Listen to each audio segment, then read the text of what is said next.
各位好，我名字叫刘洋，然后我讲了10年的单口喜剧了，对，但是这是我第一次参加单口喜剧的节目，我说实话我特别紧张，而且各位看看我们的战队吧，朋友们，我天，我们战队都没人了。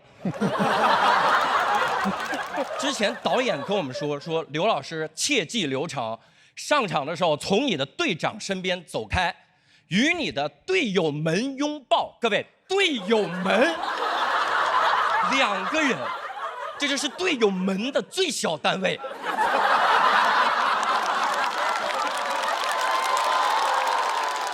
小罗要是输了，上场就说跟蛇儿姐打个招呼就行。太紧张了，我真的。而且我来之前也各种担心，我有一个担心就是担心我这个脸型上镜了之后特别难看。难看的点是这样的，就是各位看得出这个脸型很方，这是一张标准的方脸，上镜前方，上了镜大大方方，这脸。但我该说不说，各位，我以前是个新东方老师，这是一张标准的新东方老师脸，董宇辉、罗永浩，我。新东方面试就是直接去长城，看能不能把脸卡进那个凹槽里面，一卡进去，上岗。然后来的时候，节目组也问我，因为节目组知道我跟周奇墨是一起讲段子出来的，所以节目组问你对周奇墨的态度如何？他是你在这个圈子里最好的朋友吗？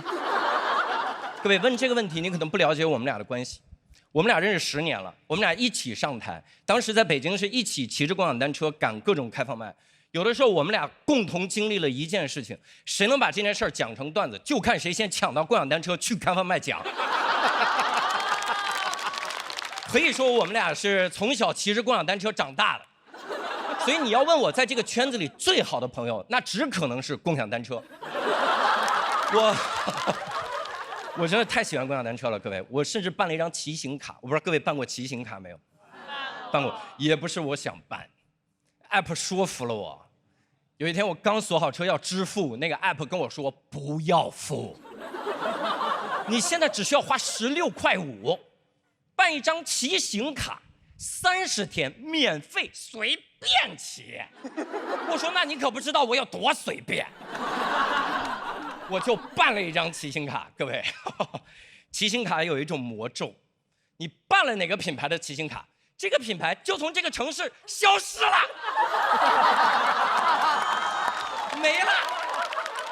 我办了个某团的骑行卡，我一出门1辆黄车没有，我说这是刚刚扫黄了，这么着，啥黄了都没有。感觉黄车一直在门口扒着，办了吗？办了吗？办了，快帮我刷成绿色，来不及刷了，报个蓝车吧，黄加蓝等于绿。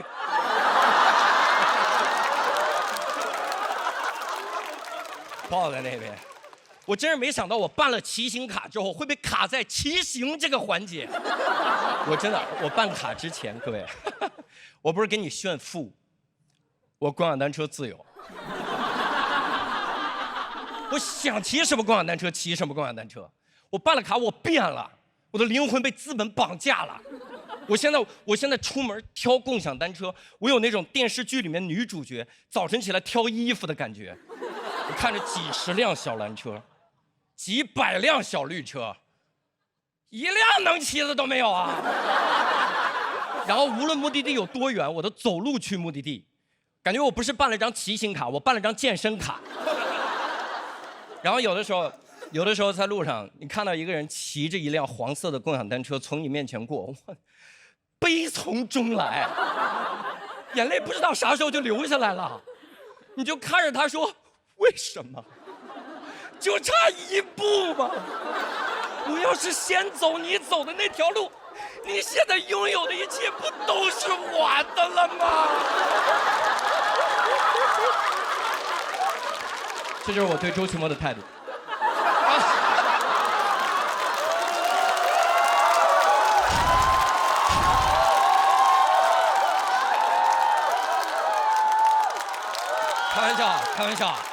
开玩笑的。单口喜剧演员就是这样，我们会为了搞笑讲一些这种真心话，然后真的是开玩笑，我们俩关系非常的好，因为你得罪其他圈子的人也就是伤感情，你得罪单口喜剧演员，他真跟你抢共享单车，你回头抢还抢不过。然后有的时候，各位有一种情况，你看到一辆共享单车，你看到一辆黄色的车停在那儿，然后离你的目的地就100米，骑不骑？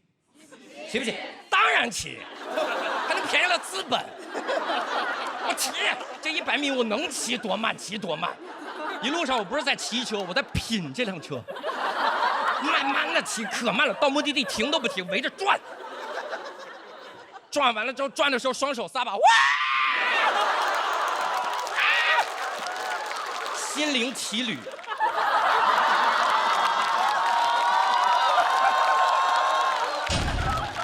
然后骑完了之后，意兴阑珊，恋恋不舍，要锁车，不让停，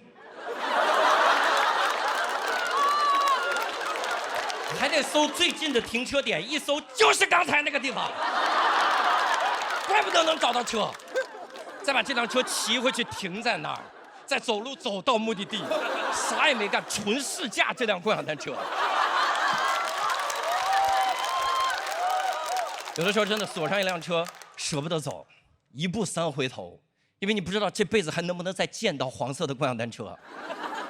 你就站在风中看着那辆车，你看着他，他也看着你，你不说话，他也不说话。然后忽然有一秒，你觉得必须要走了，你说走了，他说去哪里呀？去上班了。不上班行不行啊？傻瓜！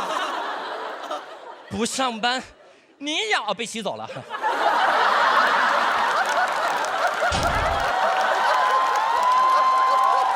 自作多情了，自作多情。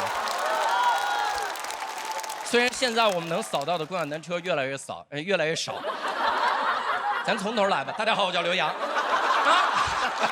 虽然现在能扫到的共享单车越来越少，但是我真心的希望所有的单口喜剧演员永远能扫到那辆去赶演出的共享单车。谢谢大家，我是刘洋，谢谢。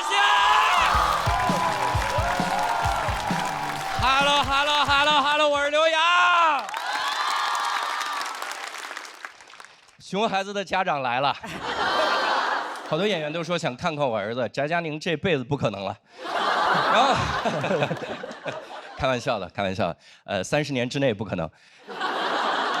我叫刘洋，然后这2年一直在参加节目，获得最多的这个标签就是卷、紧绷、特别忙，的确很忙，日程总是塞得很满。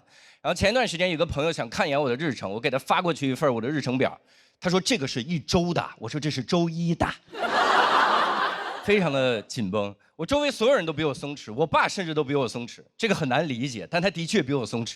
我这个名字是这样，我的名字是我爸给起的，就这个杨字。这个杨字呢，它的意思是晴天。有的人听了之后说，哦，好美的寓意，是寄托了你爸对你美好的期待吗？其实不是，因为这个字儿是上户口的人打错了，他充其量寄托了上户口的人对我美好的期待。我爸给我选的杨是这个杨，取自《归去来兮辞》，周遥遥以轻扬。意思是洒脱随性不计较，上户口的人就打错了，我爸就接受了，可见我爸才做到了洒脱随性不计较。我爸才应该叫刘洋，我这么忙我应该叫流氓。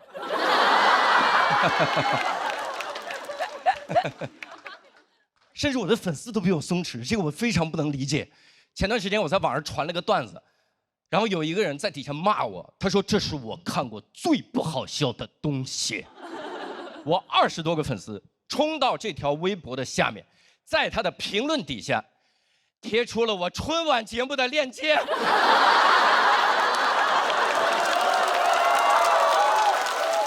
还单独艾特他，看看这个呢。别人朝我打子弹，粉丝给他换核弹。参加这个节目也是。参加各种综艺节目也会被骂不松弛。去年我在《喜人奇妙夜》夺冠了，最后拿着冠军的奖杯发表获奖感言，泣不成声。一个弹幕飘过，他要是更松弛一点，还能取得更好的成绩。冠军了，大哥，更好的成绩是什么？冠名吗？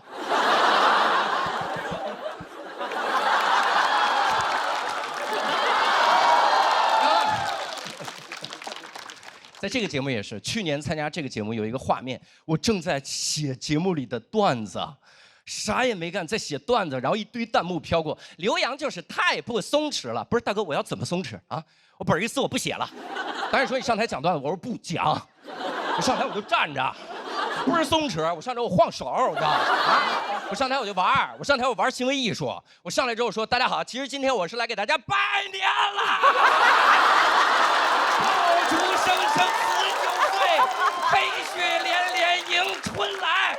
刘洋教主一登台，观众个个发大财。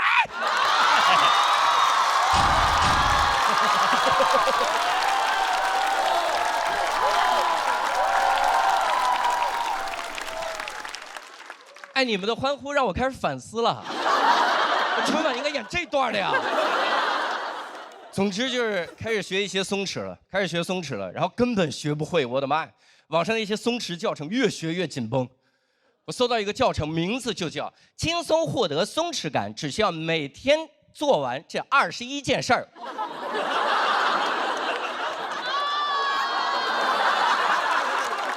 我其实得快点讲，因为我今天还差16件事儿。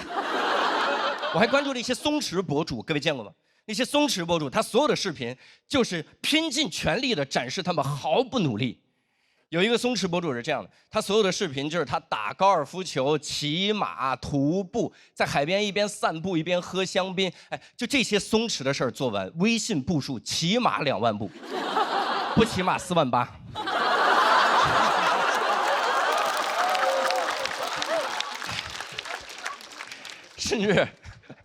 甚至他每条视频的结尾还要在那儿喊，他说真正的松弛就是要明白，没有什么是你必须要做的。这个这么松弛的博主日更，这不是有必须要做的吗？日更啊，而且每个结尾还说友友们给我点个赞吧，我从不给他点赞，因为没有什么是我必须要做的。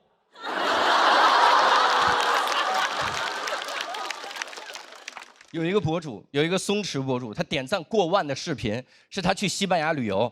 他说来了西班牙才知道真正的松弛就在西班牙，差点就信了，但我没有，因为我真去过西班牙。在西班牙你何止不能松弛，你都不能松懈。走着走着路，抱回来吧。我搜旅游攻略的时候，我就觉得不妙不妙不妙。有一个攻略上面写着，千万小心，偷在西班牙，抢在法兰西。我说这是俩特色旅游项目吗？去的时候导游说，哎，您跟别地儿被偷都不算被偷啊，还是得尝尝咱老班牙的手艺。老班牙的手艺名不虚传，我去那儿第1天，我的移动 WiFi 就丢了。我丢的过程是这样的，我在马德里的街头正刷手机，小某书给我推了一个帖子，说注意，在西班牙，这10样东西最容易丢。我说那我得赶紧点开看看，我就点不开了。我的移动 WiFi 开始移动了。而且那个博主还说，他说最松弛的事儿就是夏日的午后，在西班牙的草地上躺整整1天。不可能。根本躺不住，太热了。我去的那个城市最高能热到45度，各位45度什么概念？我一点没骗你，我在路上看到一个人在遛狗，那狗是跳着走的。我说那会不会本来就是个袋鼠啊？来西班牙旅游热成狗了。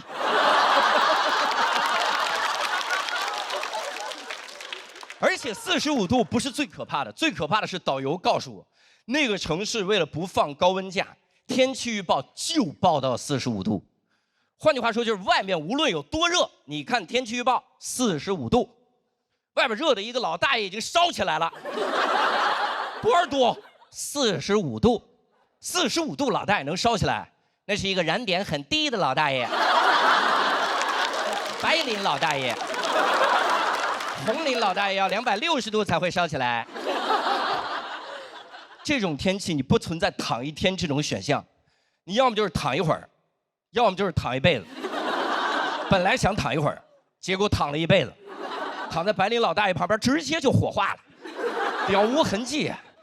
我后来问我一个朋友，我说人为什么一定要学会松弛感？我那个朋友跟我说，你看苏轼，一生多次被贬官，但他毫不在意，仍然坚持消费，每天买300颗荔枝来吃，就是因为他松弛。我说那太好了，赶紧去看看《苏东坡传》。各位，我认真看了书才知道，给你们科普一下。丝毫不在意自己被贬官的苏轼，在第一次被贬官黄州之后，就写了将近200首诗，来表达自己丝毫不在意被贬官。我说有没有可能皇上本来也没想贬那么多次啊？皇上就单纯想追更啊。皇上说苏轼最近还写吗？没写，贬到海南。然后后来在想，真的学不会就学不会吧，紧绷就紧绷吧，也不要那么在意别人的眼光了。你想想我的偶像梵高，他一生也受尽了别人的批评和攻击，但他丝毫不在意，因为别人的话，梵高最多只听进去了一半。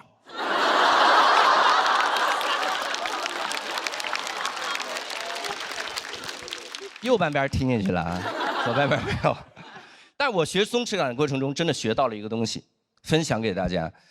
我觉得真正的松弛感，就是你拥有自由选择自己生活的能力。所以我也决定，我要自由的选择过一种紧绷的生活。而且你想想看，梵高也是因为自由的选择了自己的生活，才最终成为了梵高。所以今天我也要坦然地说出来，我之所以会是现在的刘洋，恰恰就是因为上户口的人打错字儿了。我是永远学不会松弛刘洋，谢谢大家。Hello， 大家好，我是刘洋。哎呀，算是重回到这个舞台了。就是大家也知道，去年参加了2个很优秀的节目，取得了一些略微的小成绩啊。甚至还出了一本书啊，书名叫《只有我一个人觉得被冒犯了吗》啊，然后，但说实话，多了很多的机会，现在甚至能拍一些个影视剧了。前一段时间甚至还拍了一部院线电影。好吧，这个牛只能吹到这儿了，因为我那个角色实在是太小了，就是那个角色小的，就这么说，就如果你想在电影院看到我的角色。得我跟你一块儿去电影院，我就坐你旁边，一到那我说，哎，你说，那就是我的角色，就那么小。但说实话，这种机会非常的难得。但我这个人是这样的，只要机会难得，我就会觉得不配得。我到那儿特别的紧张，我到了剧组，我什么都不敢干，我生怕我干任何一件事儿，他们就把我给换了。我甚至我不骗大家，真的，我饭都不敢吃。剧组老师说：“刘老师吃盒饭吧。”我说：“我从不吃饭。”我生怕我一吃饭，他说：“这个演员竟然吃饭，赶紧把他换一个没嘴的过来。”我特别紧张，尤其是我看到那个收音的麦也是第一次拍，他有那个麦，各位见过哈？我看这玩意儿压力大死了。我不是因为别的，我是因为他离我太远了。我在想，这个麦离我那么远，我如果台词没收到，他觉得是我演员的问题，把我换了怎么办？所以我想的是，我要在拍的时候尽量离他近一点。我就一说话就是你这是要干什么你？然后他说你这是要干什么？突然想亲我这个人。但是有的时候最紧张的是他有的时候他这个麦要贴在你的皮肤上，他直接贴在皮肤上，这个真的压力太大。因为我这个人特别能出汗，就这个麦根本就贴不住，我太能出汗。当然这不怪我，这怪我的基因，因为我姓刘嘛，姓刘的当皇上的时代是汉朝。什么东西？又汗又潮。我这个麦只要贴在我身上，滋儿就掉到我肚脐眼，一贴滋儿就掉到我肚脐眼，感觉是那个麦说行了，嘴说的也差不多了啊，我们听听肚脐眼怎么想。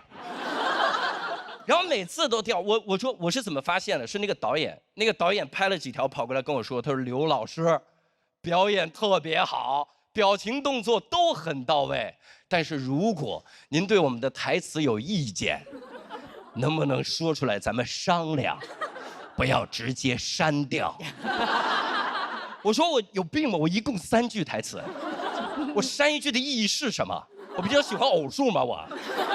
然后我说，他说你看看回放，我一看回放，我的天呐，各位，我何止是删掉，我还怪叫啊！那个麦就往下的时候，我这个声音就越来越拖，越来越拖，逐渐消失。然后一阵沉默之后，就是一个喉咙里的怒音，就在因为我的麦在掉。我一说话就是你今天怎么看着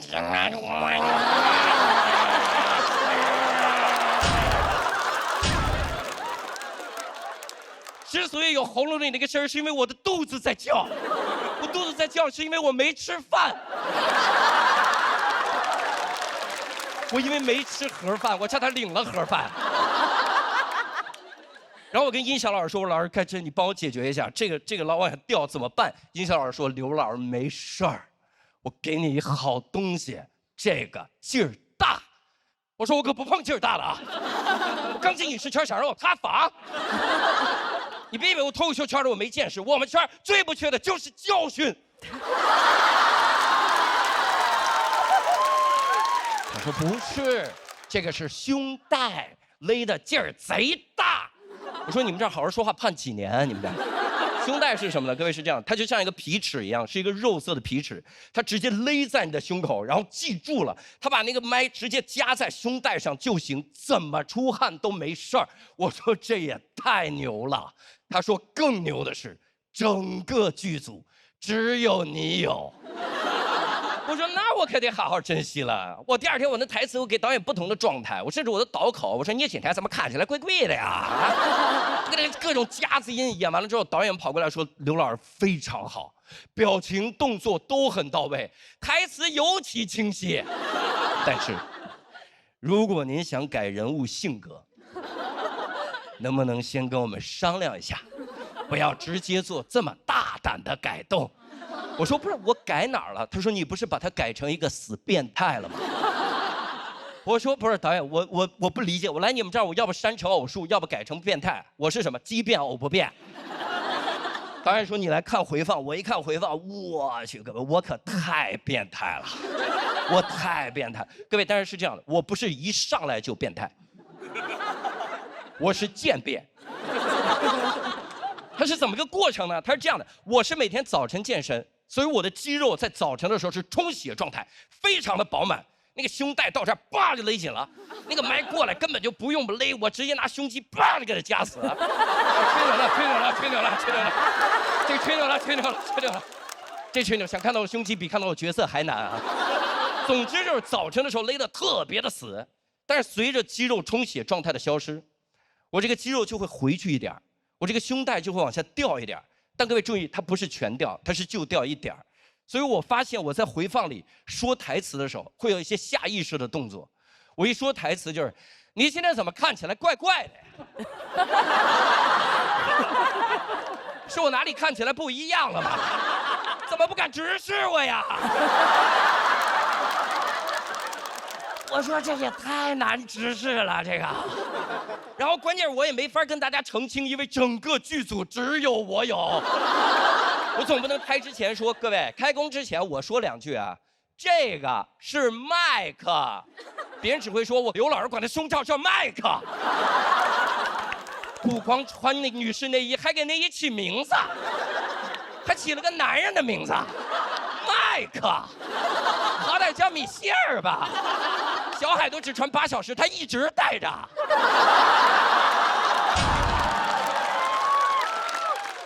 我跟音响老师说：“老师，你看这米歇尔的问题能不能给解决一下？”音响老师说：“我真没办法了，要不然就这样，我再给你找2根胸带，你把它搭在肩上，就不会掉了。”我说：“那就更像了，那从背后看都一样了，从正面看以为我穿反了。”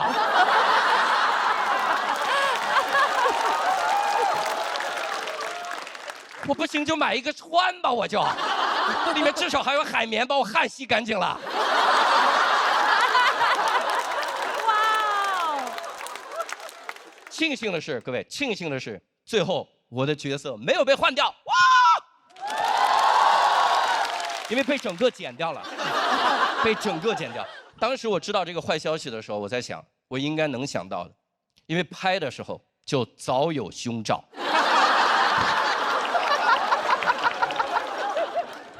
当时，但也不能告诉各位哪个电影啊，也无所谓了，剪完了，大家也不知道是哪个电影。反正我现在一支荔枝就哭。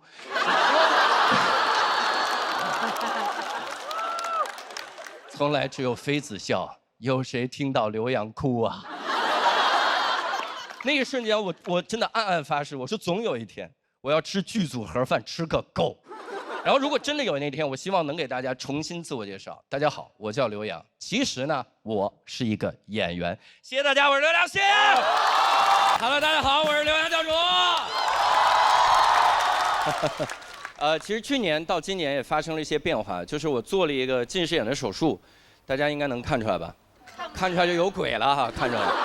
我做了一个全飞秒的手术，然后做手术的原因也非常的简单，上了春晚之后看不清未来的路了，然后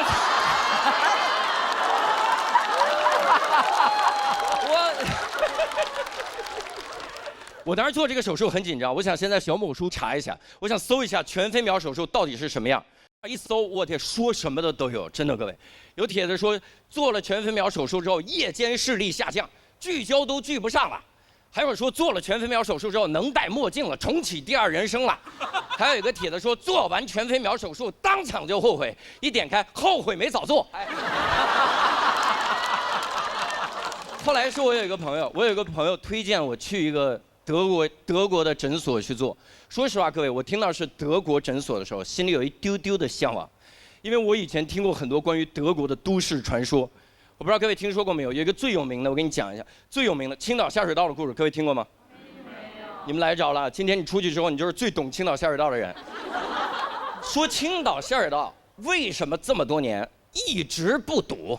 下多大的雨到那儿叭就漏下去，渤海放那儿叭就漏下去，有时候车过那儿叭就没了。为什么这么厉害？就是当年德国人给修的，说修的有多好。说修的最后有一下水道有一天坏了，大家把那个下水道一拆开，全青岛的下水道工人全傻眼了，那零件见都没见过。当时实在没办法了，也不会修，只好给德国人打电话。说来也怪，不会修下水道，会德语。打过去之后就骂德国人说：“哎，那边下水道坏了个屁的！”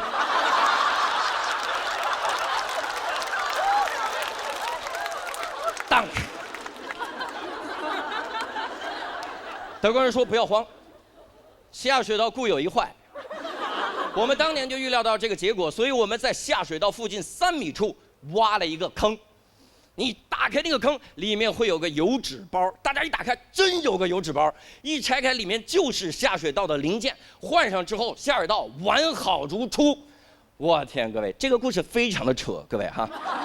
千万不要信，已经有观众开始记笔记了啊！我今天好了解德国下水道啊，千万不要信。但是说实话，这么扯的故事，当你要去找一个德国医生做手术的时候，你心里就有一点希望它是真的，因为一旦是真的，各位，我的眼睛得多有保障。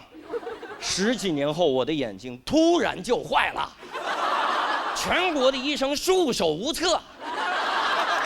没办法，只好给德国人打电话，还不会德语，只好找一个青岛下水道工人给德国打电话。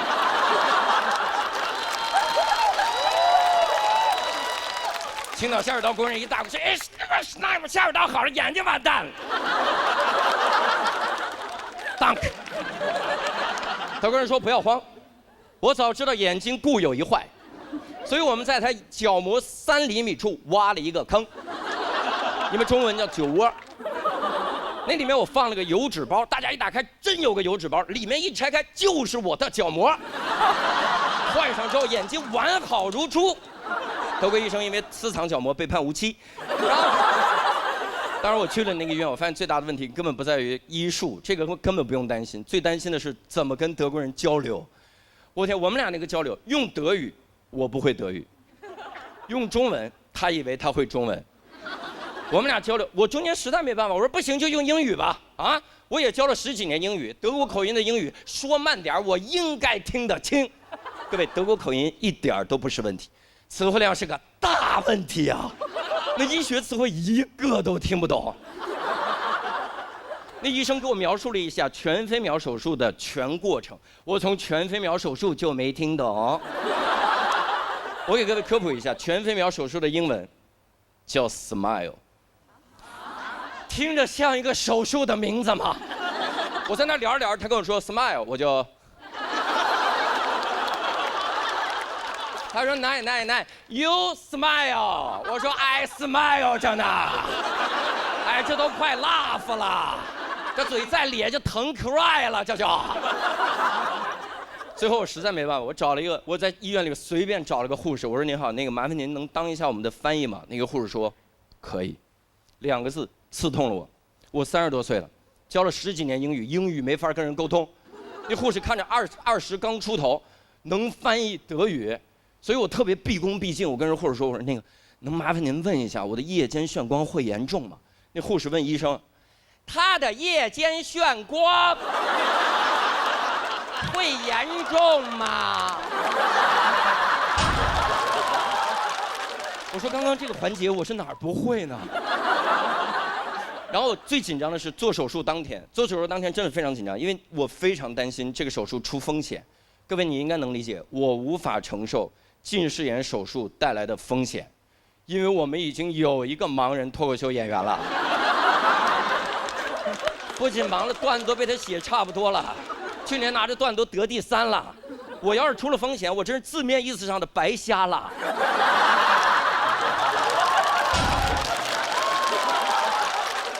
所以我一个劲儿问那个护士，我说那个您能跟我说一下有风险吗？有没有风险？护士说刘先生，您真的不用担心，没有什么风险，您只要做好术后护理就没事儿。来把这个术后护理包拿着，我一拿那护理包，我说哦，这个我知道，油纸包来了啊。我拆开那个护理包，各位里面赫然放着一副黑灯同款墨镜。我说你再说一遍没风险的事儿。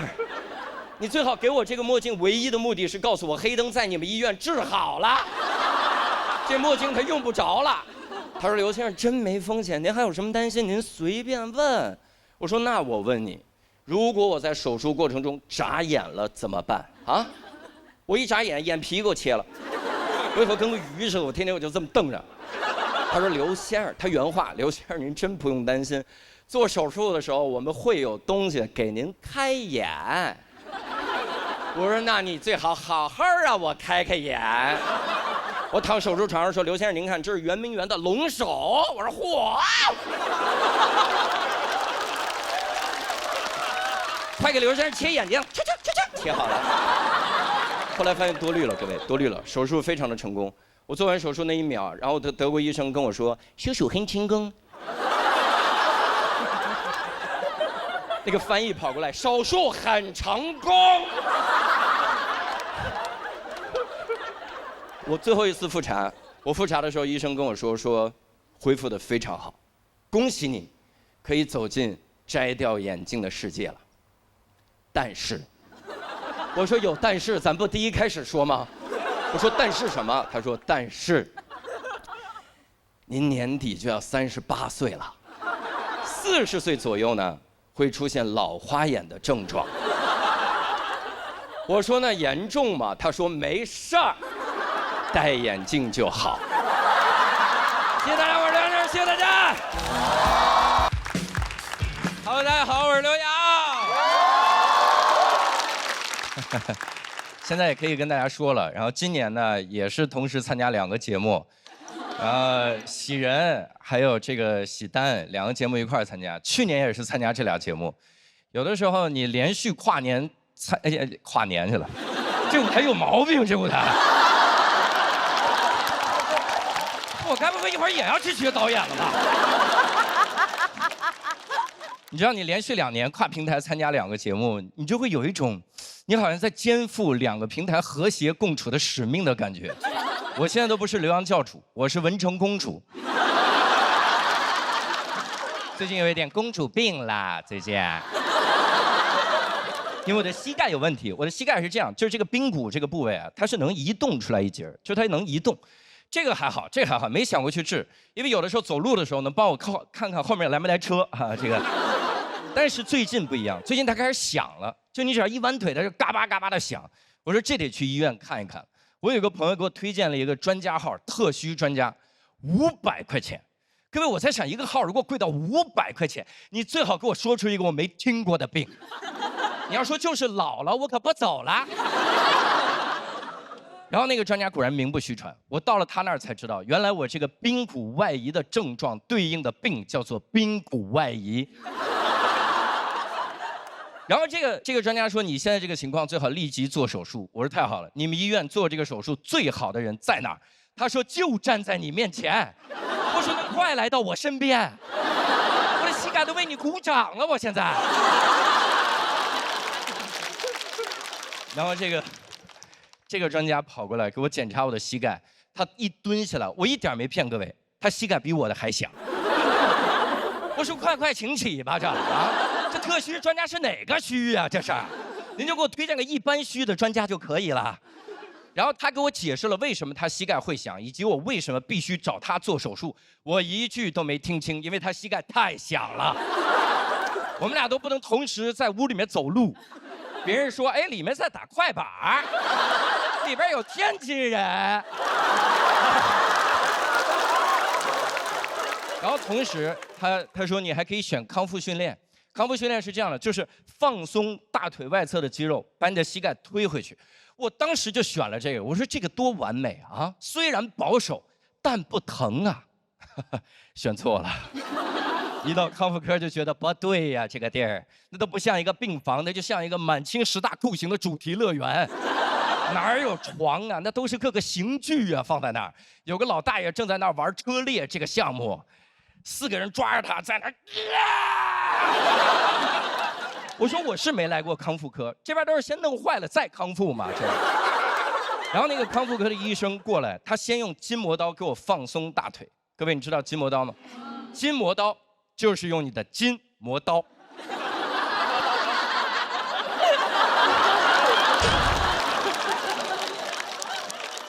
筋膜刀一刮，我都对自己有了新的了解，我才发现原来我的泪腺长在大腿上。我天，那刮的我都快崩溃了。他刮了就一个小圆铁罐，这么一刮，我说我去，你刀开这儿了是吗？他说腿还疼吗？我说腿还在吗？他说当然在了，这不给您装包里了吗？走的时候，看到没有吧？然后那个东西给我刮了几下之后，真的很有效果，没有那么疼了。他说不疼了吧？我说太好了，您果然厉害，一点也不疼了。他说那我们正式开始喽。正式开始是他拿手肘摁，我当时想手肘还能比筋膜刀更疼吗？他一摁，我说我去，大哥这是手刀啊，这是，不是康复科的康复，什么 Chinese 康复啊？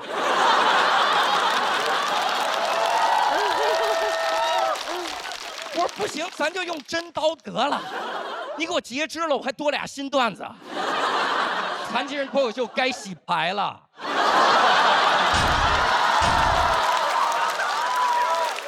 给我摁那第一下，我都不是疼，我是直接看见我姥姥了。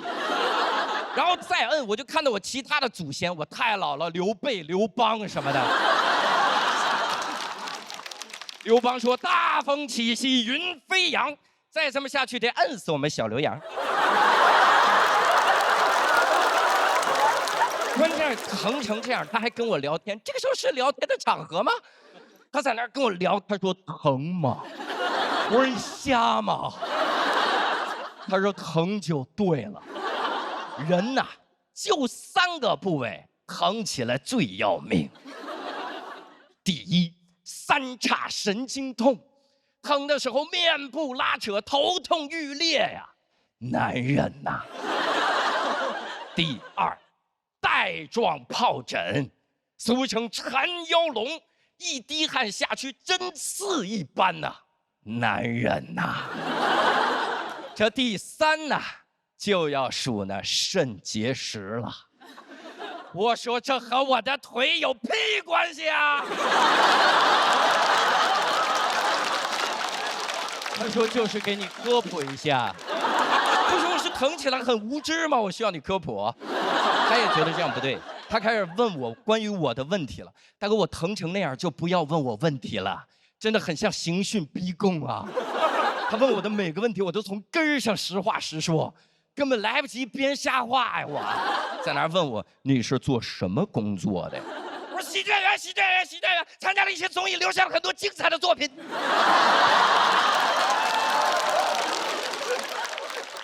哦，那你是一直干这个吗？不是，以前是的方老师，现在已经从良了，还孩子一个快乐的周末啊。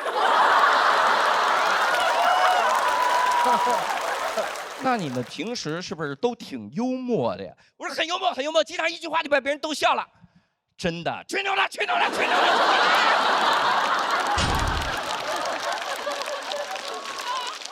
各位，那天我对疼痛都有了新的理解。我以前问我一个朋友为什么不打耳洞，他说因为怕打耳洞很疼。各位，我不知道各位有没有害怕打耳洞疼的人？如果真的有，我给各位一个建议：你在做康复训练的时候打耳洞，真的管不上耳洞疼啊！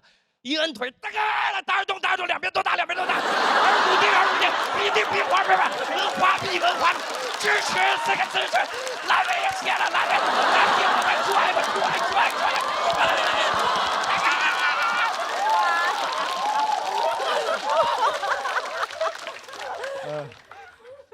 关键是康复训练都疼成这样了，能想象我平时膝盖有多疼吗？一点儿也不疼。一点儿也不疼，它只是响而已，它只是一个很吵的膝盖，再吵能有我段子吵吗？那天我整个人生都开悟了，各位，我突然想明白一个事儿：如果你的人生中有一些小问题一直没解决，你就不要去解决，你就把它放那儿吧，因为有的时候解决它付出的代价更大。就像我现在，我每周花1天时间做康复训练。剩下6天从康复训练中康复。谢谢大家，我是刘洋教主，谢谢大家。Hello， 大家好，我是刘洋教主。又走到总决赛第1轮了。去年就是在总决赛第1轮淘汰的，可以说离走完全程就差一点儿。今年就完全不一样了，看了前面的节目就知道了，今年差的不是一点半点。我天！之前的节目上来一轮，上来一个我比一个，上来一个我比一个，比一次我输一次，比一次我输一次。我现在去待定间就跟回家一样。我在待定间唯一的一件事就是给新来的人介绍这个待定间，告诉他们，你看这儿能拿水，这儿这儿能玩手机，这儿你在这儿偷偷哭，别人发现不了啊。我天，真的比一轮待定一轮。我在现场的时间都没有现场观众多。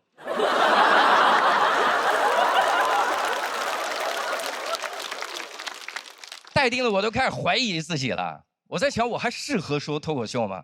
但还是大数据懂我。当天晚上，小某书就推给我一个帖子，快来喜南报名当观众吧。那一瞬间，他不是小某书，他是冒犯的艺术。而且这不是他第一次冒犯我了，他之前一直给我狂推一个2合1的洗发水，希望我来买。2合1洗发水是洗发、沐浴2合1。因为他觉得我是一个懒蛋，我洗澡的时候懒得摁2次瓶子，我说我不买，但他觉得是没有懒到我心坎上，所以开始给我推荐3合1的洗发水，洗发、沐浴、护发3合1。你很难想象一个洗发、沐浴都不分开的人有护发的需求。我说我不买，他最过分的是开始给我推荐5合1的洗发水。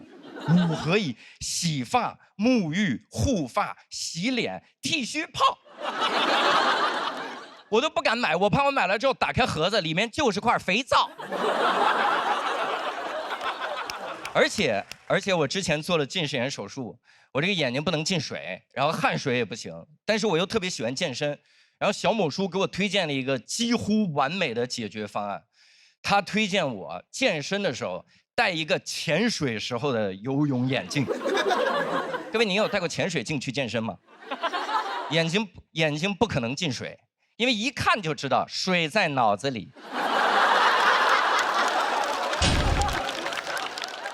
汗水进不了我眼睛，别人也进不了这健身房啊。别人一进来看到我说：“我去，这健身房水这么深吗？”我说我干脆不如我就再背个氧气瓶，我带俩脚蹼得了，我穿戴齐了健身得了。因为是这样的，各位，如果我只带潜水镜健身，别人会觉得我是一个有病的人。但如果我穿戴齐了健身，别人只会觉得我是一个迷路的人。我一进健身房说：“哎，海呢？不是，又走错了。哎呦，来都来了，练一组吧。”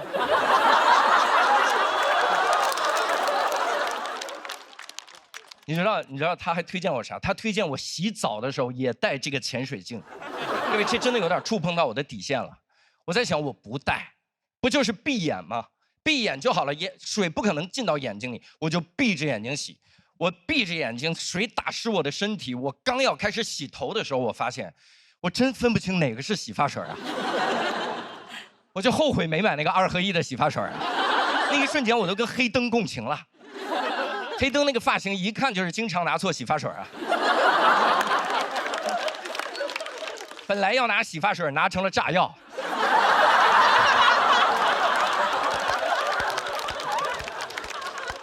我在想，洗发水上连个盲文都没有，连个盲文都没有。其实有盲文也没用，很多地方有盲文也不解决问题。你比如说电梯的按钮，电梯的按钮上面是有盲文的，这样盲人就知道我要摁几楼了，多完美。但你能不能行好，给人家配个语音，告诉人家盲人现在停的是几楼啊？这要是中间多停几次，电梯门一打开，我都不知道我在哪儿。电梯里是盲人，电梯外是盲盒，盲人只能盲猜。要去20楼，摁完了之后，中间停了4、5次，猜了4、5次，实在不行了，一下来必4。旁边人都惊了，说：“我去，盲人要开车呀，这帮人。”而且我觉得这个世界就是这样的，经常就差一点，就差一点点就解决问题了，就好像我的人生一样。我之前也是，我之前差一点点就学会防身了。我是这样，我是在那个之前有一段时间计划出国演出，然后我说这个老说国外很不安全，我就查一下在国外怎么防身。他们推荐我在国外买一对那个纸虎，纸虎我不知道各位见过没有，就是5个大粗戒指连在一起，就好像你把奥运5环抓在手里了。就那个玩意儿的攻击力，就别人如果来抢劫我，我一拳下去，既保住了我兜里的200块钱，又能赔他2万医药费，非常的有用。但这个东西买的时候我就在想，我说这玩意儿差一点点就能防身，因为如果我把它买来，我只能把它放到我的包里，放到包里它就没有了防身的意义。别人一持刀抢劫我，我说 OK， 你还敢抢劫我啊？你不知道我包里有什么吧？啊！哎，我给我一刀啊！这拉链还卡住了，这拉链啊！大哥，你稍等啊！大哥，哎，我去，又一刀，大哥，别捅了，大哥，大哥，哎，这里边还有个布袋子，这绳子怎么这么多？大哥，哎，别绳子还卡住了，拿你刀拉一下，刀拉一下，刀拉一下。我后来在想，我干脆学一些那个真正的武术来防身好了。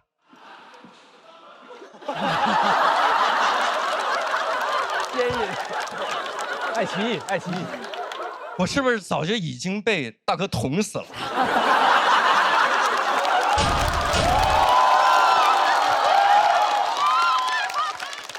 刚刚那声你们听见了是吧？太吓人了哈！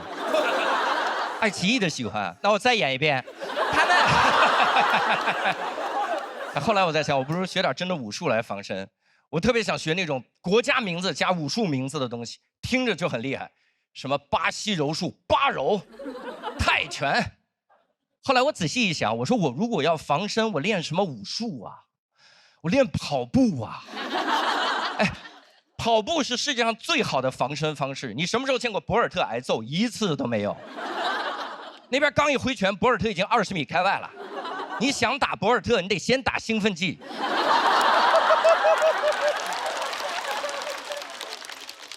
而且我能证明跑步是最好的防身方式。接下来这段需要大家稍微集中精力来听，才能跟得上。它是这样的：人类有一段历史时期，奴隶制时期，每天在持续的从非洲搬运最强壮、运动能力最强的人运到美洲大陆。所以后来所有的那些最好的运动基因全留在了美洲大陆。所以你看，什么橄榄球冠军在美洲，篮球冠军在美洲，拳击冠军在美洲，但马拉松冠军在非洲。跑步是最好的防身方式。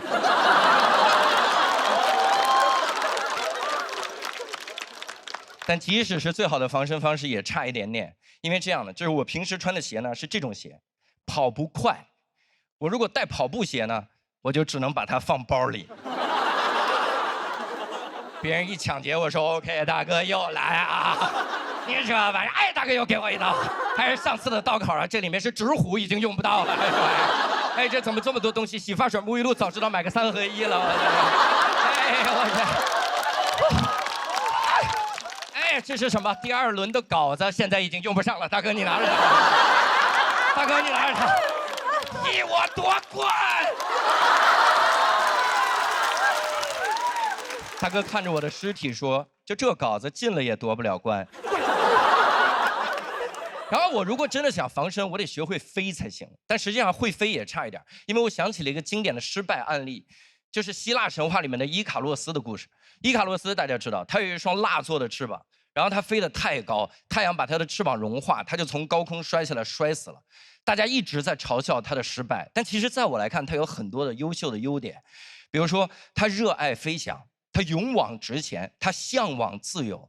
在我来看，他唯一的缺点就是他竟然不知道等到晚上再飞。那晚上飞还凉快呢，晚上啊。如果光看结果的话，他的确是一个差一点的悲剧人物。但如果只看过程的话，他其实只是一个极度热爱飞翔的人。这期也比到这儿了。2季以来，非常感谢大家。我希望我能在喜剧的舞台上，永远做一个热爱飞翔的人。刘洋教主下台鞠躬。Hello， 大家好，我是刘洋。一路走过来耍帅，然后牙磕到话筒上了，刚才。总决赛了，然后跟大家聊一下今年的一些变化。今年首先有一个显而易见的变化，在2个节目里面都取得了非常卓越的成绩。说实话，我现在人性都有点变了，我现在开始装了，你知道吗？尤其是回答记者提问的时候，采访的时候，记者问，2个节目都一直赢的感觉是什么样？我说，是一种超越了主观意志的失重感。他说什么意思？就是飘了，还是什么意思？但是我今年最大的一个变化是我今年当爸爸了。谢谢大家。然后有了一个儿子，叫小野，他出生非常有意思，跟各位说一下，他出生在4月30号，给各位科普一下，4月30号是国际不打小孩日。一出生带给我一个信号，但是我不怕，因为我不过洋节，我。然后他还有一个冷知识分享给各位，现场你们算来着了，就是刚满月的婴儿不会说话。哎，很多人不知道这个事儿。刚满月的时候，我们俩把他接回家，我在电梯里抱着我儿子，一个老大爷执着地问我儿子：“你多大啦？多大啦？”我说：“你告诉人家呀，没礼貌的。”不好意思，大爷，这孩子特别不会说话，但是他不会说话，特别能哭，就哭起来真的哄不住。我已经想尽一切办法了，就不知道咋办。你在这抱着哭，给安抚奶嘴哭，你在这抛接他哭，单手抡哭，把他用球投篮哭，不知道该怎么办。他哭得最狠的时候，我忽然意识到，完了，将来我跟他一块坐高铁，我会被骂到死。而我对这事儿无能为力。如果高铁上还有一个脱口秀演员把骂我的这个事儿写成段子，我就彻底完了。我儿子只是丢脸，我连段子都丢了。所以我想了一个策略，如果我跟他一块坐高铁，我要抢在所有人之前先生气。我要先假装不认识我儿子，然后我儿子一哭，我就站起来，谁家小孩？谁家小孩放我旁边哭呢？有人哄没人哄啊？没人哄，我哄了啊！还没人哄，真哄了啊！刚好带着个安抚奶嘴儿，来孩子谈上。我呀，就是一热心肠，平时也不帮忙。这孩子我都不认识，多大啦？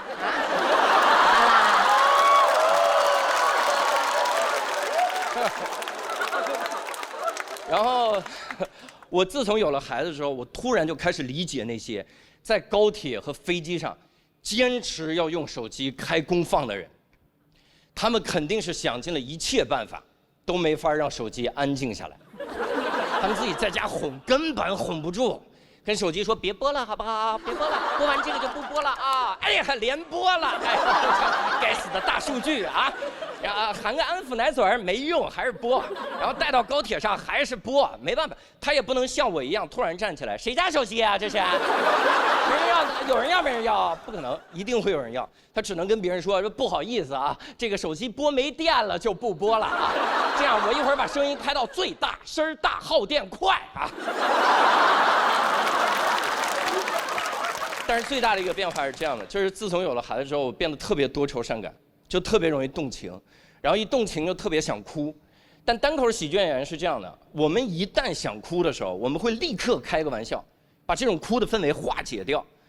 比如说我有一次参加我最好朋友的婚礼，台上真的很感动，我坐在桌上，我眼泪就在眼眶里转，然后旁边一个人问你感动啦，我说还不上菜，饿哭了我都，基本上就是这个水平。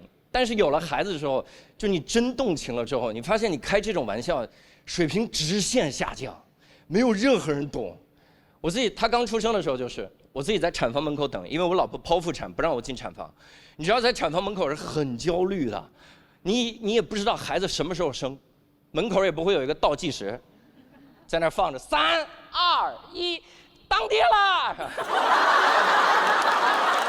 不会有这东西，我就在那徘徊，我说什么时候生？突然我听到一个婴儿哭，我说啊，这是婴儿哭吗？还是一个猫叫呢？这个季节也是闹猫的季节。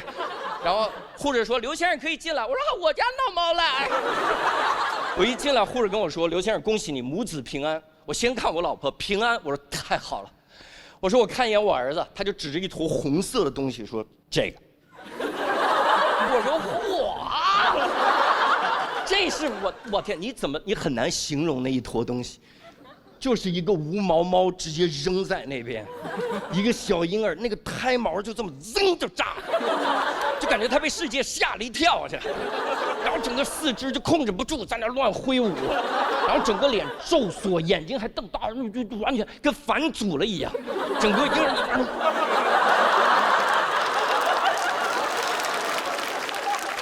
我一看孩子，我说嘿，地道的北京人啊！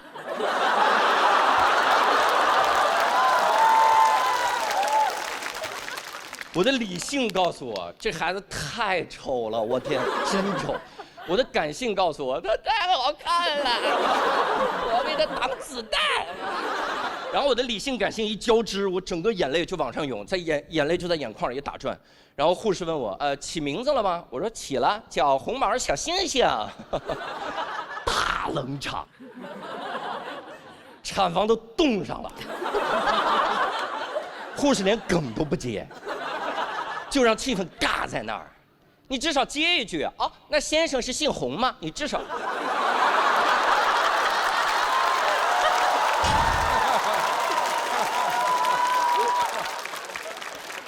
我说先生不是姓洪，先生是喜欢陈信洪。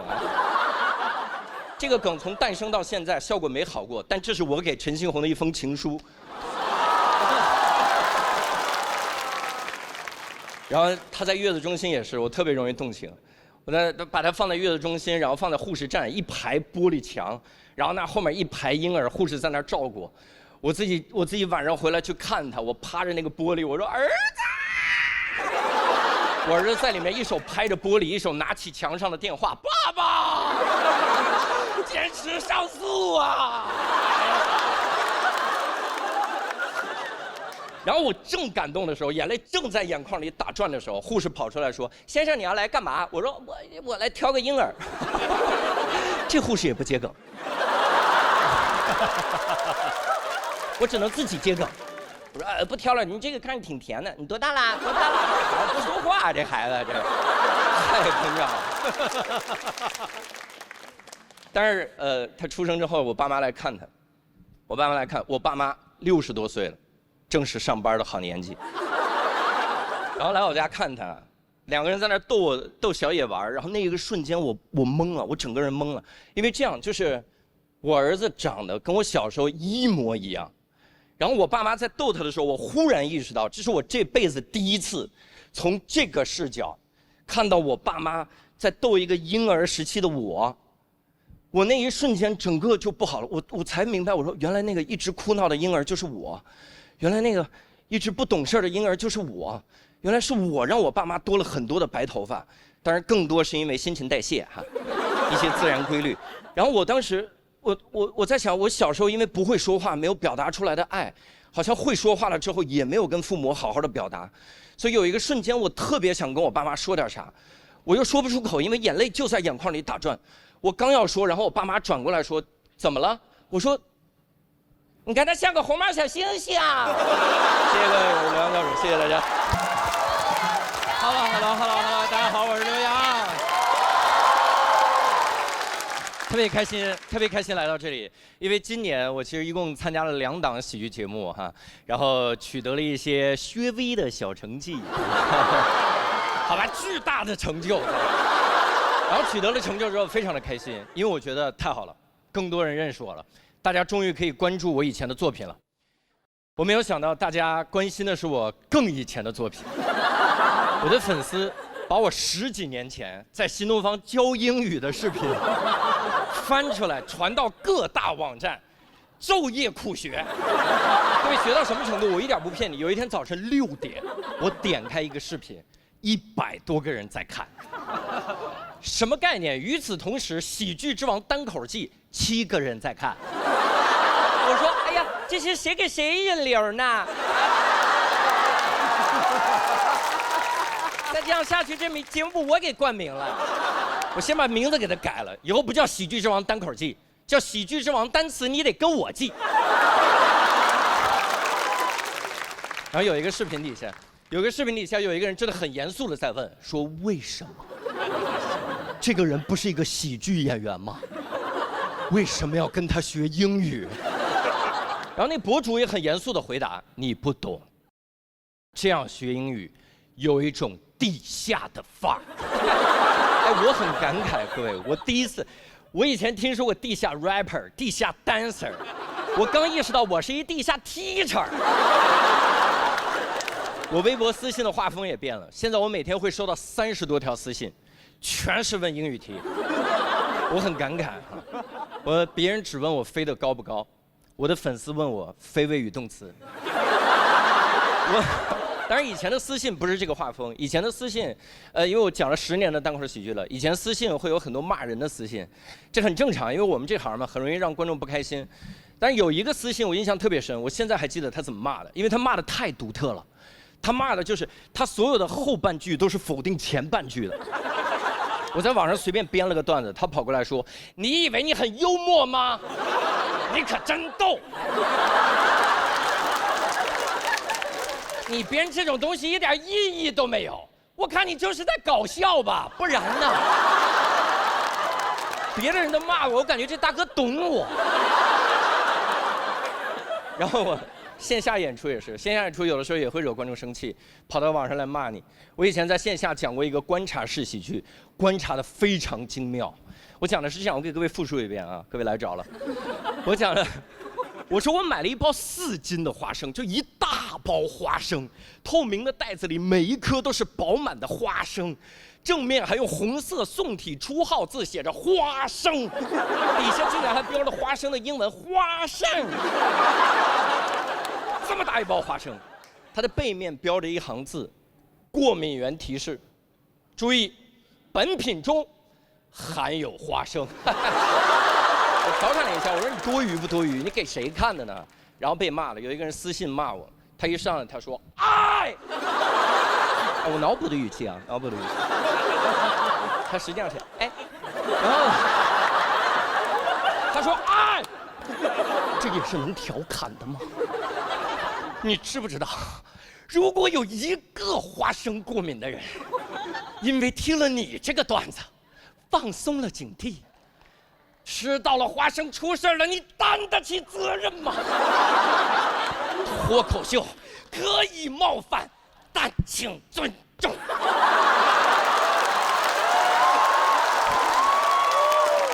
私信的结尾是他吐的一滩血。我当时看了很震撼，你知道是谁在不尊重花生过敏的人吗？就是这个人，因为在我的眼中，一个花生过敏的人，至少还是一个正常的人类。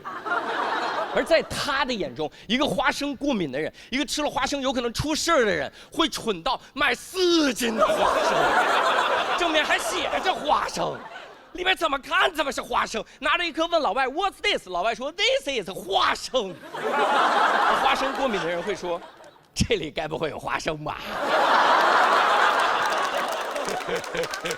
一打开，真有花生。各位，如果我花生过敏，这辈子我连花生的谐音我都不碰，福尔摩斯我都不看。我随便翻开一本书，上面写着：福尔摩斯走进房间，一个军官模样的人向他走来，伸出手说：“福尔摩斯你好，我是你的助手。”去你的！想死我了。当然，有的人也会说，可是这只是厂商为了避免担责任。各位不会了。如果真的只是印一句话就能避免全部责任，那最应该印这种注意事项的，就是我们单口喜剧现场演出的门票，这样我们会让很多观众少生很多的气。我们要背面写着“注意，过敏原提示”。这种以开玩笑为主要形式的表演中，我们会开玩笑。观众一看，不能开玩笑的啊，不能开玩笑的，开玩笑不要开到啊。然后这还不是骂的最狠的，我见过一种特别讽刺的说法，叫可是批评会让你们进步呀，挨骂就挨骂。各位是这样的，也许批评会让你进步，但是现在互联网上几乎没有批评了，80%全是谩骂，还有20%是快骂。你点开私信，脏话以很快的形式飘过，垃圾。你真的，你想象一下，以前那些个大师如果活到现在，各位没有一个还能再成才的，全都要被骂死。你能想象梵高活到现在吗？梵高27岁开始画画，37岁自杀，活在有互联网的年代，27岁画画，年底自杀，年终奖都不要了。梵高画个向日葵，我都能想象他微博评论区的样子。梵高放了个向日葵，说画的还不错吧？底下说哈，纯路人不懂就问，到底是什么人在喜欢梵高啊？这也叫向日葵吗？吃点好的吧。家人们，避雷这个一只耳。梵高当场就没了，梵高向日葵都没画完，就画了个瓜子儿。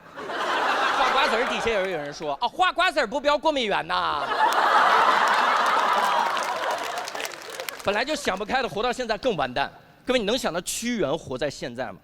各位，屈原如果活在有微博的年代，端午节就是屈原第一次点开微博评论区那天。哪天点开，哪天端午节。屈原发了条微博，好气哟，又被楚怀王排挤了。底下一个人，谁问你了？抛开事实不谈，你自己没有责任吗？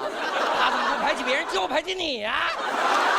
屈原当场就跳江了。老百姓为了避免鱼吃掉屈原的尸体，都把那些骂他的人捆成粽子，然后扔进江里，一边扔一边说端午节快乐。那些人一边被鱼吃一边说，只有我一个人觉得应该说端午安康吗？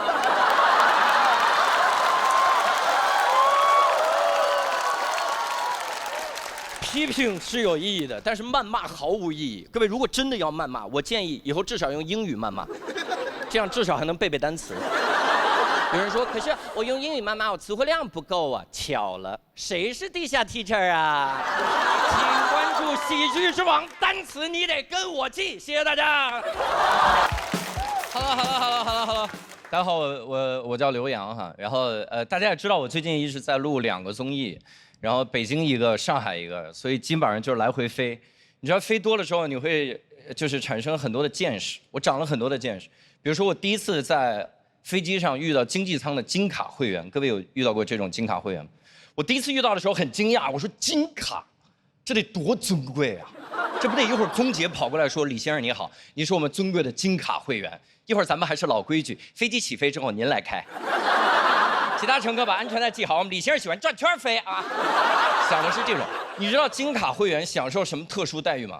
什么都没有，他唯一享受的待遇就是空姐会过来告诉他所有人都知道的消息，然后跑过来，就这消息跑过来之后，目光如炬盯着李先生，炯炯有神，生怕瞟我一眼，然后让我把尊贵感给偷了。盯着李先生，李先生您好，你是我们航空公司尊贵的金卡会员，我们的飞机将会在19点降落在首都机场，地面温度23度。如果你没有别的问题，我就先走了。他就走了。我说这有啥尊贵的呀？李先生也很局促，我心这就是金卡吗？对吧？很不尊贵呀。我心想这得帮帮李先生啊。我就在那儿坐着坐着，突然说：“几点到啊？这不知道时间坐过了怎么办呀？地面温度多少度啊？手里的外套穿不穿呀？穿不穿呀？”李先生明显腰都直了，说：“可以穿。”然后关键是就这么点信息，他还生怕我听到。空姐跑过来就跟那个特务接头似的，跑过来说：“李先生您好，您是我们尊贵的金。”李先生您往这边呢，您是我们尊贵的金。李先生，您是我们。李先生，我给您写下来。要命了！其实我吐槽这个金卡也吐槽了一小段时间了。然后前2天遭到了报应，各位，我坐飞机太多了，我升级为国航尊贵的金卡会员了。我在飞机上待着，离老远，空姐就要过来，我说别过来，别过来。空姐说刘先生，我说 no。空姐告诉我任何消息，我都及时给大家分享。听完了说19点到啊，各位，首都机场。我恨不得给空姐捧哏来缓解这种尴尬。空姐说一句，我捧一句，也没那么尴尬。空姐说：“刘先生您好，您是我们尊贵的金卡会员。”我呀，我们的飞机19点降落首都机场，没听说过。如果您没有别的问题，怎么着呢？我就先走了。去你的吧！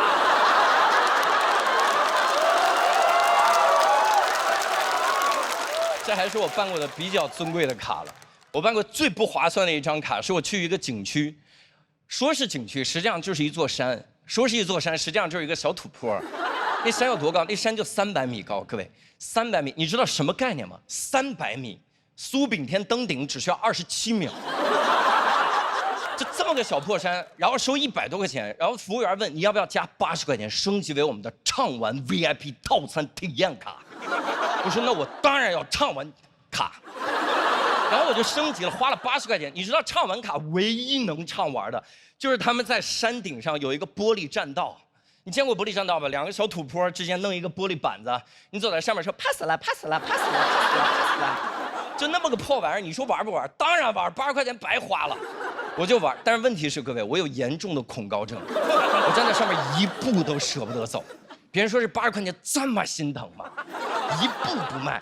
但是问题，我老婆了解我，她说你这样，你把眼镜摘了，你看不见不就不怕了吗？我就把眼镜摘了。各位，我还有严重的散光，我一摘眼镜，玻璃栈道变仨了，3倍恐惧。我实在没办法，我就把着那个杆，我真的眼睛都不敢睁，浑身颤抖，一点点往前蹭着走。旁边人都惊了，我这盲人也怕玻璃栈道吗？不合理啊！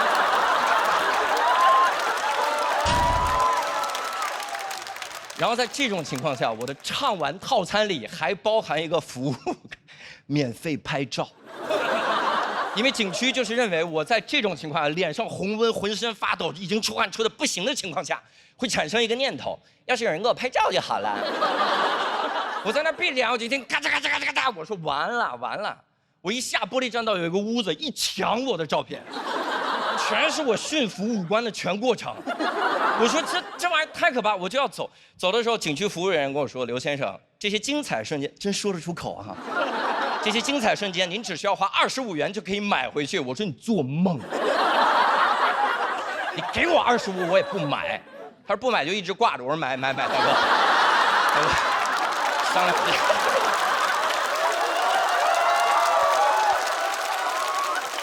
但是我也办过比较划算的卡。我办过最划算的一张卡，是我去一个主题乐园办了一张优速通，不打广告了，所以不告诉各位是哪个主题乐园。我去看米老鼠的时候，在里面你知道优速通卡有一个好处，就是你不用排队。你去了主题乐园，你排过队都知道，那队伍都不是直线，那队伍叫 S 型，那都不是 S 型，那就是人类小肠图解。门外5个小肠，好不容易绕进去一看，还有5个小肠，一直在那儿绕。这种队伍里最尴尬的就是你迎面过来一个熟人，你们这一次碰面，接下来你们就会无数次的碰面。你们就一直绕，这哥们儿就一直在你前面，你转3圈就没话了，在那走着走，哎，老张，你也来这个主题乐园，我也来了，我真巧，多少年没联系了，真是，哎，常联系，回头见啊，一回头就见了。啊，老张，我坐飞机来的，是，飞机很累，吃饭啊，记得吃饭，然后一回头，咱们现在把饭吃了呢，啊。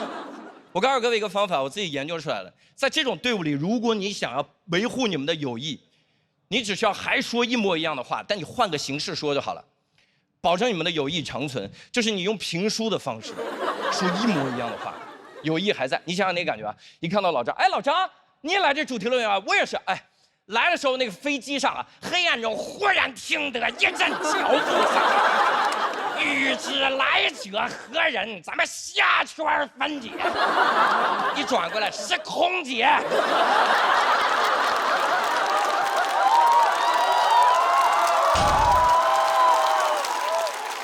空姐轻声说道：“刘先生，我们的飞机将会在10点交流在首都机场。”谢谢各位，我是刘洋教授，谢谢大家。Hello， 大家好。大家好，我是刘洋。我最近还有一个节目也在播啊，然后在另一个喜剧监狱里面服刑。然后我那个节目播的时候，有人知道我参加这个节目来问我，他说你同时录2个综艺，然后还在写书，然后还在录自己的播客，还在做自己专场的巡演，你这么卷，到底是因为热爱，还是因为欠了裸贷？我其实只是因为喜欢卷啊，主要是因为之前上班的时候卷不过别人，我给憋坏了。各位，我第一份工作是在新东方，你也知道我们那边有多卷，可以说是东方真卷。我们之前有一个课，这课叫试听课。就试听课呢，就是吸引学生先来听，听完了之后再买后边的课就行。就这个课，我们从标题就开始卷。我为了卖课，各位，我已经豁出去了。我的标题叫《英语阅读理解的5个秘密》。其实阅读理解只有2个秘密：认真阅读，仔细理解。我硬凑5个，然后我的课没人买。我说那看看销售冠军的课，一看标题我就服了。他的标题原文啊，阅读理解，再也不用阅读。我说大哥，真敢教！哎，完全不用阅读，纯靠自己理解。怎么是朱丹老师也上过这个课吗？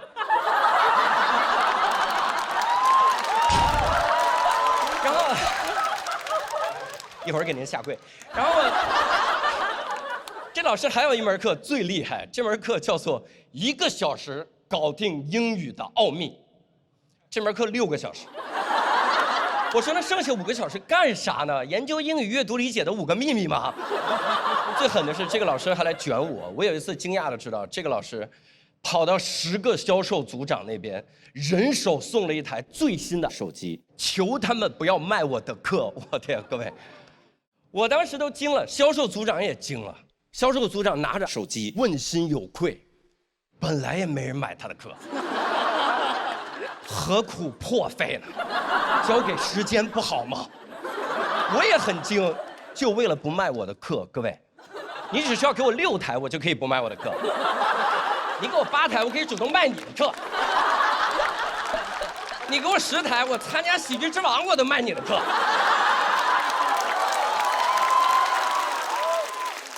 我后来一直在想，我说这样的课到底什么样的学生会喜欢？答案是所有学生，因为很多学生他们就希望用最小的努力换来最大的收获。我自己亲身经历，我有一个学生，高考前一天跑到北京雍和宫，站在一个许愿池前，想用他小小的付出获得大大的收获。他掏出一个1块钱的硬币，扔进池子里，说：“希望神仙可以保佑我考上清华。”哎，真敢许啊！我要是神仙，我一把把硬币抓住。我说大哥，真的吗？1块钱，上清华，1块钱，从这儿到清华坐地铁4块钱。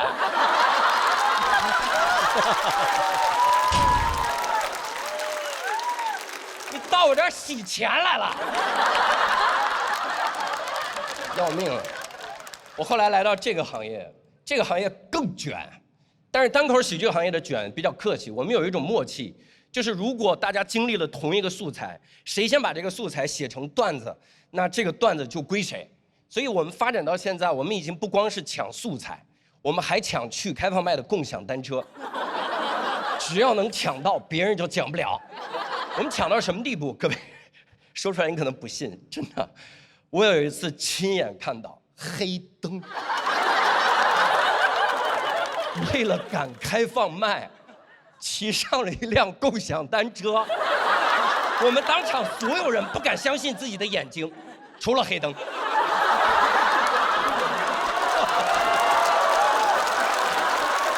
开灯，我给他开灯。太夸张了。但关键是在这个行业，我如鱼得水。各位，因为我骑共享单车骑得快。也有别人骑得快，但我锁车锁得快；也有人锁车快，但我敢不锁车。我就是这么卷。我为了抢段子，我被车撞了都没关系。我骑着单车去开放麦，然后路上一辆卡车砰把我撞了，护士把我的残骸捡到救护车上，捡的时候也不会耽误我抢段子，我会掏出我的段子本给护士说：“别管我。”拿着这个。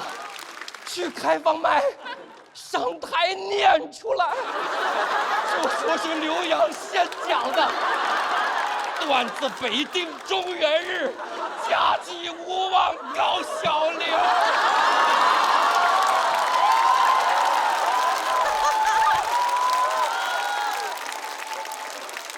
单口喜剧演员很少团建，因为我们去团建大家都不玩，都是彼此提防。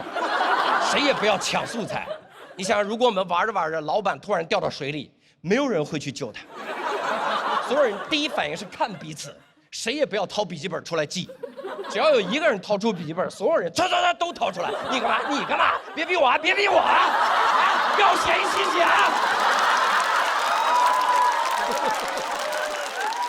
这个时候我还得在从中调节，我说大家别抢了，一会儿老板完了。看似我在调解，实际上我在向远处的助手发送莫斯电码，记一下这个素材。我就是这么卷。可能最后僵持完了之后，然后一看水面，老板已经没影了。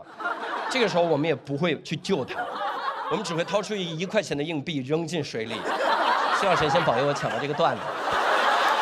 当然，这个多少有点夸张，因为这个时代谁还会被这种情况随身带着1块钱硬币？我。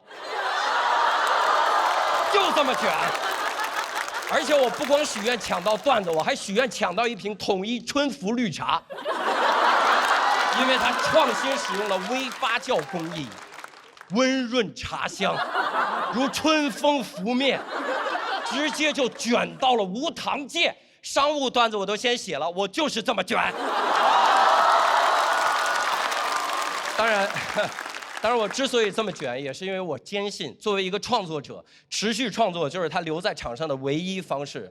所以我希望我即使到100岁的时候，也在跟这帮演员朋友们比着赛着写段子。我希望到时候我真正能做到垂死病中惊坐起，笑问这段子我能写不？谢谢大家，我是犬王刘洋，谢谢大家。好，大家好，我是刘洋。刚才小龙也说了，其实上一场没来的观众不知道，我上一场是全场第2。那我为什么会坐到那边？因为付航直接把我炸到那边。但是说实话，各位，输给付航是最好的一个选择。我可以很自豪地说，我没有输给任何人。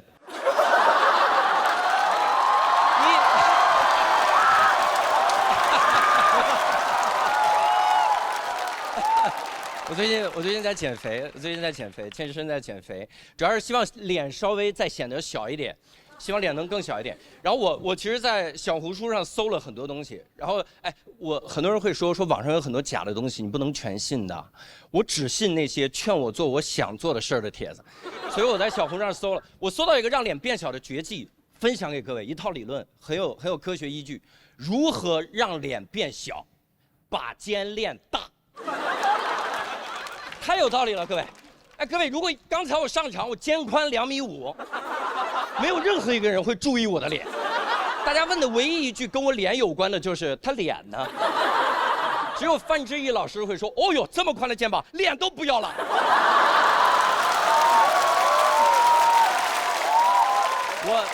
我当然还在网上搜索了很多，我搜索了一系列的东西，我给各位分享一下我从那天到现在我搜索的全过程，分享一下这个心路历程。我先搜如何把肩练大，练肩的5个最佳动作，练肩如何上超大重量，肩膀受伤如何康复，阴天下雨肩膀就疼正常吗？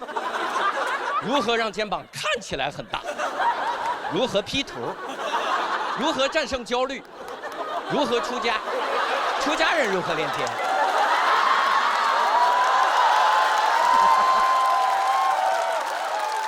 后来还是决定去健身房，要去健身房。去健身房也很焦虑，因为健身房有太多肌肉狂魔了。各位，你们见过肌肉狂魔吗？就这些人特别好认，他们站，他们不能这么站，他们只能这么站，因为这儿肌肉太多，放不下来。你要攻击他特别简单，你这儿捅一刀就行，他够都够不着。说，等着。左手也够不着，因为胸肌也很大。一个死角在这儿。去这种健身房压力特别大，因为第一开始网上说跟着肌肉狂魔错不了，我的经验是跟着肌肉狂魔练不了，这些人太可怕了。就有一次我在健身房练我的肱二头肌，我那个重量练的是这块皮肤，练这块皮肤，我希望这块皮肤更加的紧致。有一次我在健身房练我的肱二头皮的时候，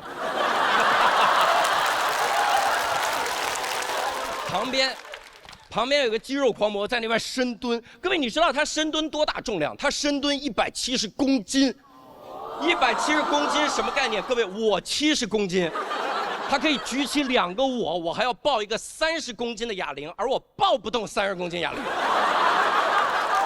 我给大哥当片，我自己还得先练练。然后那大哥在那边就在那儿蹲，我在他的旁边，拿这个2.5公斤的哑铃。瑟瑟发抖，我都不敢呼吸，我怕抢了大哥的氧气，我生怕大哥有口气儿没吸着骂我。大哥倒着，有口气儿没吸着，是不是你给吸了？把你也放上来，然后继续。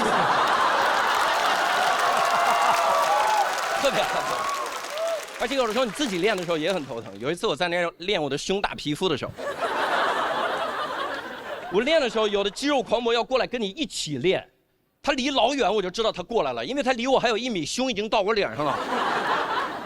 我说大哥往后稍一稍，大哥，大哥过来，哥们儿。这句话是他通过胸部骨传导给我的，他说哥们儿。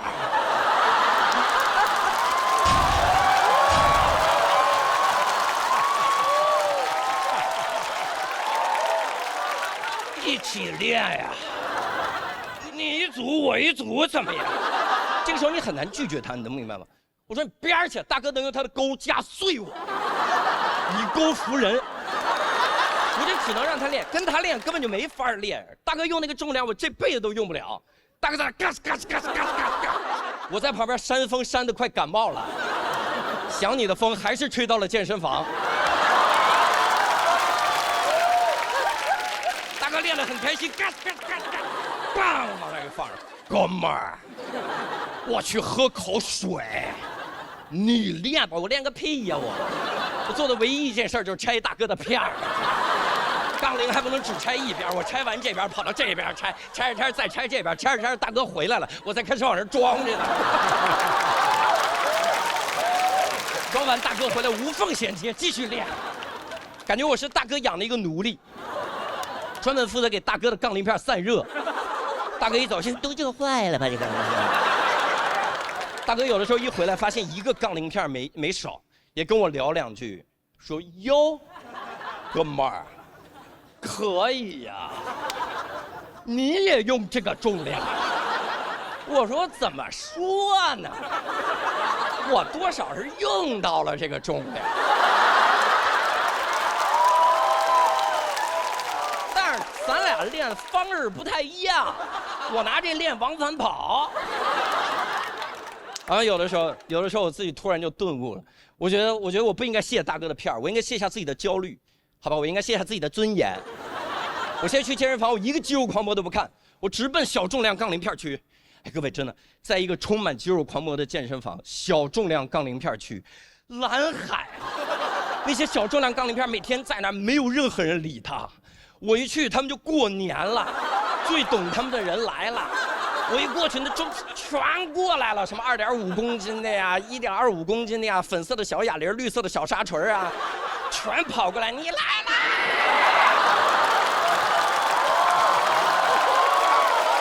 我说来，举高高，哎，骑大马，一个个来啊，俩就5公斤了，举不动了啊！非常感谢大家，我是刘洋，谢谢大家。